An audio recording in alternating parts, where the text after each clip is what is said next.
Hi everybody, it's Honest John again, and no doubt this nation is really tired of war, and for good reason.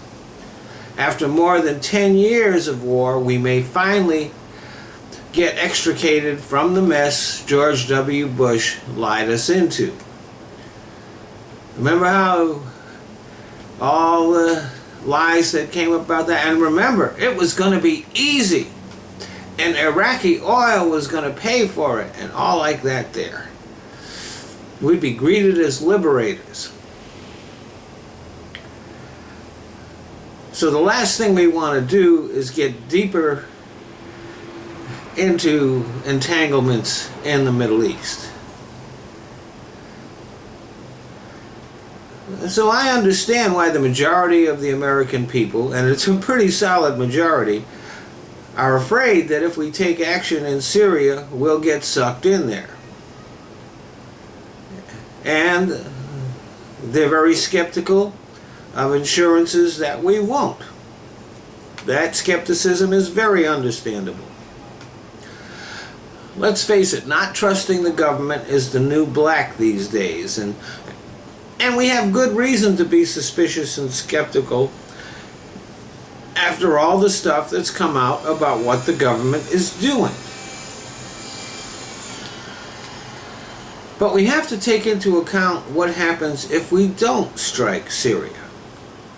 First, having drawn a line in the sand about the use of chemical weapons, if we do nothing, we will be perceived by our enemies as weak, and they're likely to feel emboldened.